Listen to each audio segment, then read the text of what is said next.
नमस्कार, मैं पंडित ब्रजेश चंद्र पाठक मनोकामना ज्योतिष चैनल पर उपस्थित हूँ। अगले साल शनि अष्टमस्थ है। अभी आप जान रहे हैं 3 जून 2027 से शनि बहुत ही सर्वाधिक असर डालने वाले होते हैं जातक पर। ग्रहों के न्यायाधीश हैं, अष्टम चल रहे हैं। अभी जो भी परेशानियां आपके हो किसी भी प्रकार की, वह 3 जून से 2027 में आप बिल्कुल उन्मुक्तता महसूस करेंगे। आप स्वतंत्रता की अनुभूति होगी, आपको परतंत्रता की मुक्ति का एहसास होगा।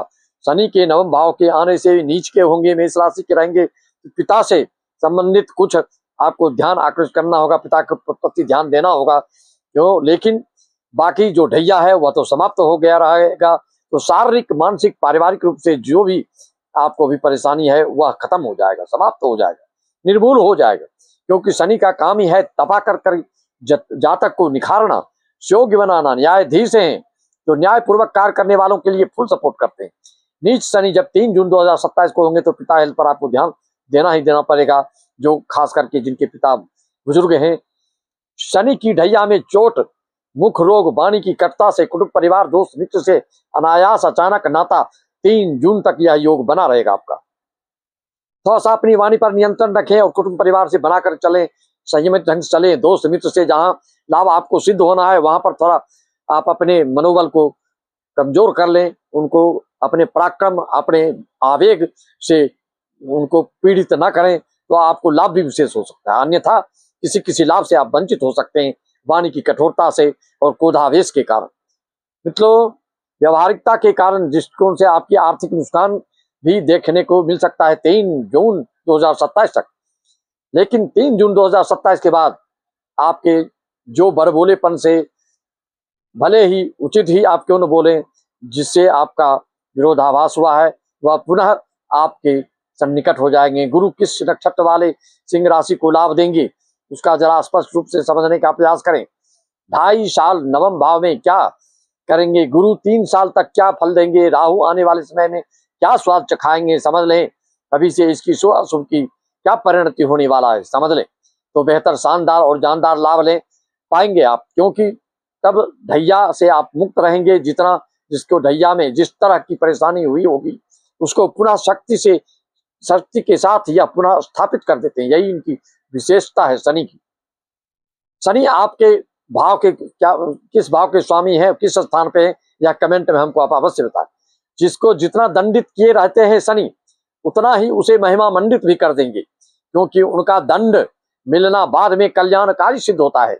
जैसे गुरु का, माता पिता का, संत महात्मा का, ऋषि मुनि का शाप भी वरदान साबित होता है। गुरु तो गुरु है, गुरु का मतलब ही होता है अंधकार से जो प्रकाश की ओर ले जाए, उसी को गुरु कहते हैं। तो वास्तव में क्षणिक रूप से आपको तो दिखेगा, आप क्रोधित हो सकते हैं, आप उदासीन हो सकते हैं, आपको क्रोध आ सकता है, लेकिन यह भविष्य में आपके लिए फायदेमंद साबित होगा। उजाला की ओर ले जाते हैं वही गुरु कहलाते हैं। जो ऋषि मुनि देवता के गुरु हैं वो भला आपका क्या अहित करेंगे। गुरु चतुर्थ भाव में जो दुष्कर्मी है, जो कुकर्मी है, जो दुष्ट है, जो जलनखोर है, जो नास्तिक है, जो पापाचार्य में लिप्त रहता है, ऐसे लोगों के लिए, जो अघासुर जैसे काम कर रहा है, जो बकासुर जैसे काम कर रहा है, जो महिषासुर जैसे काम कर रहा है, उसको अवश्य पीड़ित करते हैं। शनि की दृष्टि 6वें भाव पर होगी 3 जून से 2027 में, और राहु भी आ जाएंगे 6वें भाव में। तो आपके जीवन का स्वर्णिम काल रहेगा और आपके भाग्य में कमल का फूल खिल जाएगा। जितने जीवन में जितने दुश्मन हुए हैं सब धराशायी हो जाएंगे। सब कहां कहां दूर दूर तक आपसे अपनी इतनी दूरी बनाएंगे, डर से, भय से, कि आप समझ भी नहीं सकते हो। जो सामने आएंगे तो नतमस्तक होके आएंगे। यह राहु शनि की उस पर दृष्टि और राहु बैठने के कारण ऐसा होगा। दुश्मनों की काफी वृद्धि होगी, लेकिन दुश्मन आपका बाल बांका नहीं बिगाड़ सकता। मित्रों, वृद्धि दुश्मनों की तभी होती है जब आप विशेष तरक्की, उन्नति, उत्थान की ओर बढ़ते हो। कोई रचनात्मक कार्य, कोई सृजनात्मक कार्य, अपनी मौलिकता के बल पर अपने देश विदेश में अपना नाम यश कीर्ति फैलाते हो, तो ऐसे में दुश्मन लोगों के बढ़ जाते हैं। रविंद्रनाथ ठाकुर, जो आप जानते हैं, बंगला भाषी हैं और पूरे दुनिया में उनका नाम हुआ, लेकिन पड़ोसी तक उनसे कभी मुंह उठा के बात नहीं करते थे, इतना जलन रहती थी। और ये भी उसको मना नहीं पाते थे, इतने विद्वान, इतने बड़े साहित्यकार, इतने बड़े भक्त होने के कारण। लेकिन जब ट्यूशन पावर बढ़ती है, जब आप में फिलोसफिकल थॉट आता है वास्तविक में, तो फिर आप समान दृष्टा हो जाते हैं, समान दृष्टि वाले हो जाते हैं। फिर बाद में अंत में रविंद्रनाथ ठाकुर ने पड़ोसी से माफी मांगा, फिर पड़ोसी भी नतमस्तक हो गया। बोले इतना दुनिया में नाम है, लेकिन आपकी गतिविधि में मुझे कुछ देखने को नहीं मिली। तो ऐसा होता है, जब अंतर्ज्ञान होता है तो कोई दुश्मन और कोई मित्र नहीं, सभी बराबर हो जाता है। जैसे राजा के लिए प्रजा बराबर है, लेकिन इस घोर कलयुग में राजा जो देश के चलाने वाले हैं, वह भी प्रजा में फूट डालकर अपनी कुर्सी को स्थायित्व बनाने के लिए क्या से क्या नहीं करते हैं, कितना कृतज्ञ वाला कार्य करते हैं। जनता जो कि जनार्दन के स्वरूप होते हैं, उसमें भेद डालकर फूट डालकर हाय हाय सबका लेते हैं। अंत इसकी दुर्गति बहुत बुरी होती है, देश के लिए भी, उस व्यक्ति के लिए भी। ये ध्यान देने योग्य बात है, क्योंकि माता पिता राजा के लिए, माता पिता के लिए सब बच्चे और राजा के लिए प्रजा सब समान होता है। उसमें भेदभाव की कूटनीति नहीं खेलनी चाहिए।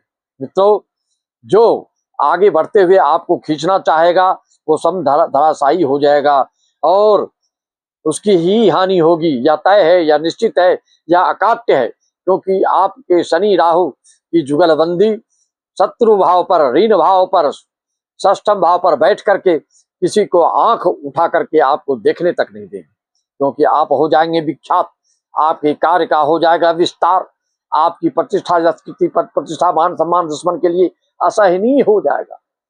फिर भी आप भयभीत ना हो, क्योंकि शनि आपके नवम भाव में आकर के आपके ढैया से मुक्त करेंगे, शत्रु को परास्त करेंगे। और क्या करेंगे, यहाँ से बैठकर ये जो पराक्रम भाव पर दृष्टि डालेंगे, आप में दिन प्रतिदिन पराक्रम, ओज, वर्चस्व और आपका कर्तृत्व बढ़ते क्रम में चला जाएगा, क्योंकि नींव बंध जाएगा इस 2.5 साल में आपका। लेकिन शनि हर एक कुंडलियों वाले के लिए अलग अलग फल देते हैं। शुभ होना चाहिए, शुभ है कि अशुभ है, अंशहीन है कि अंश बल से बली है, युवावस्था कहें कि मृतकावस्था कहें, क्या क्या है, या आप जानना चाहते हैं अपनी कुंडली के बारे में, अपने भविष्य के बारे में, अपने संतान के बारे में, अपनी संपत्ति के बारे में, अपनी नौकरी के बारे में, अपने रोजगार, उद्योग, धंधा, व्यवसाय आदि के बारे में, देश विदेश से आयात निर्यात के बारे में कोई भी शंका समाधान चाहते हैं, हम सारे विश्व के अपने यजमानों को, दर्शकों को, श्रोताओं को नमन अभिनंदन करते हैं। और अपनी जानकारी के लिए आप हमसे संपर्क साध सकते हैं। 9755090269 पर संपर्क करके अपना डिटेल्स डाल करके अपॉइंटमेंट ले सकते हैं। सबको राम राम, जय श्री राम।